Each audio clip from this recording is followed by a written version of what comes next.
Salut et bienvenue dans le Gros Journal. Nous sommes à Paris, sur la place de la République, et on a planté notre plateau ici, car on a un invité dont c'est quasiment impossible de décrire tout ce qu'il fait dans la vie. Il y a des gens qui vous disent qu'il est avocat, d'autres qui vous disent qu'il est proche de Julian Assange. Il s'appelle Juan Branco. Comment ça va? Ça va très Alors, bien. est-ce que tu peux expliquer ce que tu fais dans la vie? J'essaie de travailler à la fois pour défendre des idées dans le réel, donc en essayant de défendre des gens qui se battent, comme Julian Assange, pour défendre la transparence de la politique et les moins protégés de notre société. Et à la fois, j'essaie d'écrire et de réfléchir un peu à côté sur ce que je fais en publiant des livres et en faisant de la philo, ce qui est ma formation de base. Et tu as travaillé dans pas mal d'institutions. Ouais. Est-ce que tu peux rappeler où est-ce que tu as travaillé? Je travaillais à Compagnie Internationale, au Quai d'Orsay, et à la défense de Wikileaks et de Julian Assange, donc de l'équipe de défense. On était 80 avocats et j'étais un de ceux qui étaient chargés de la coordination de l'équipe et de sortir Julian de son ambassade. Ça en est où, Julian Assange? Il est toujours à l'ambassade, c'est très compliqué en ce moment. On a passé une sale journée hier d'ailleurs parce qu'il a été menacé par l'Équateur à cause des publications qu'il fait sur la campagne présidentielle américaine. Et donc il y a évidemment des tensions diplomatiques très fortes, avec des menaces très fortes sur l'Équateur pour qu'il arrête de publier. Donc on lui a coupé sa connexion Internet, on l'a menacé de l'expulser de l'ambassade s'il continue à publier des secrets qui montrent qu'Hillary Clinton a été favorisée par le Parti démocrate, qu'elle a aussi eu toute une série d'accords avec des hommes d'affaires pas très défendables sur toute une série de sujets, qu'elle a gagné beaucoup d'argent à travers sa fondation et à travers les discours qu'elle donnait dans les banques, notamment Goldman Sachs. Et donc tout ça, ça crée une espèce d'énorme hystérie dans la campagne présidentielle américaine et avec l'appareil d'État américain qui essaie d'arrêter de toutes les façons possibles ces publications et donc qui essaie de faire pression sur l'Équateur parce que Julian est réfugié dans l'ambassade d'Équateur à Londres depuis 4 ans maintenant, où il pourrait faire de la prison à vie pour avoir révélé des affaires de corruption, des crimes de guerre, etc. Cette semaine, il y a Oliver Stone qui sort un film sur Edward Snowden. Ouais. Julian Assange, Edward Snowden sont des gens qui aujourd'hui sont en exil parce qu'ils ont révélé des informations. Mais à qui profitent les informations qu'ils révèlent? Au public en fait, c'est à nous, c'est à la société, c'est-à-dire qu'il y a une asymétrie d'information à l'heure actuelle. C'est-à-dire que le politique moderne s'est constitué sur le fait que l'État avait droit au secret. Et les citoyens par contre devaient être plus ou moins transparents par rapport à l'État.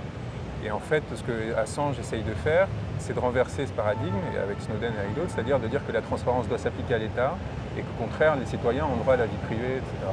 Et on voit bien qu'avec les révolutions technologiques et avec Facebook, Google, nos données sont de plus en plus concentrées dans les mains de très peu de personnes et les États, à leur tour, peuvent très facilement exfiltrer des données de Facebook, de Google pour savoir tout de nous. Donc en fait, Assange, Snowden, c'est des personnes qui sont en guerre contre cette évolution qu'on présente comme inéluctable et qui essaient de casser ça en fait pour nous redonner du pouvoir. Alors je vais te montrer un truc, c'est ça. Est-ce qu'il faut avoir peur de ça ou pas? Est-ce qu'on est libre quand on a ça? Je vais te montrer ce que j'ai.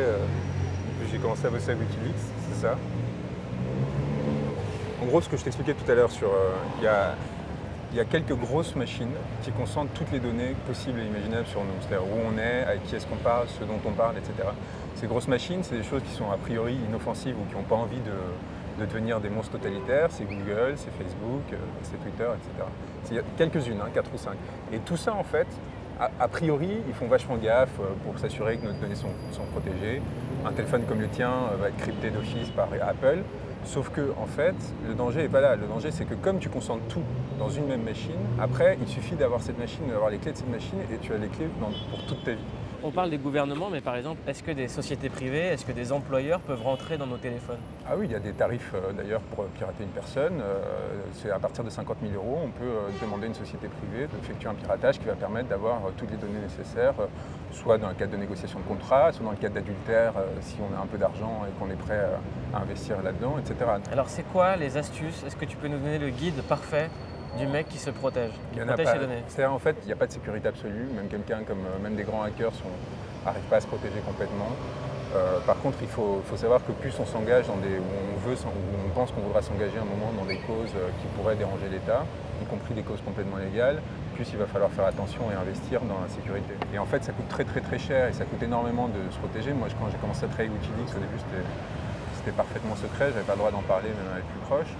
Et c'était un enfer, j'ai dû disparaître de tous les réseaux sociaux, j'avais 24 ans donc c'était pas forcément évident, j'ai dû justement me débarrasser de tous les appareils électroniques qui pouvaient me pister. On avait des ordinateurs spécialisés, super sécurisés, et même comme ça, on n'était pas du tout certain d'être complètement protégé. On était quand même le B.A.B.A. par exemple, si moi je veux me protéger, qu'est-ce que je fais? La première chose à faire, c'est des trucs très simples. Il y a des applications qui se téléchargent sur ton iPhone, par exemple Signal, qui va te permettre de crypter en fait tes échanges par texto et par téléphone. Le seul problème, c'est qu'il faut que la personne avec qui tu as communiqué, et ça c'est déjà un premier niveau de sécurité qui est très facile à mettre en œuvre. C'est un truc qui remplace ton application de SMS. Et la caméra sur l'ordinateur portable, est-ce qu'il faut la cacher? Moi, c'est un truc, c'est intéressant, parce que autour de moi, quasiment tout le monde le fait, enfin les gens qui travaillent dans ce milieu. Moi, je me suis toujours dit, mais j'en ai rien à foutre que les gens me voient dans mon lit, en train de. Je veux dire, ok, ils vont me voir au quotidien avoir plus de barbe, moins de barbe, mais ça va. Par contre, les micros, ça, c'est vachement important. Les micros, par Où est-ce contre, qu'on a des micros chez soi? Où est-ce qu'on peut être écouté? Sur tous les ordinateurs, d'une part, et les téléphones portables. Je sais pas si on nous a écoutés, mais quelqu'un nous a envoyé de la pluie. Donc on va arrêter cette interview. C'est quoi la suite pour toi? Qu'est-ce qu'on peut te souhaiter? C'est de réussir à trouver des jobs déjà, parce que c'est pas facile après avoir bossé avec Wikileaks de se faire employer. Les gens ont peur, et beaucoup plus peur que ce qu'on pourrait penser. Alors annonce emploi. Annonce emploi. Cet homme recherche un travail. Sortez-moi du RSA s'il vous plaît. Hein?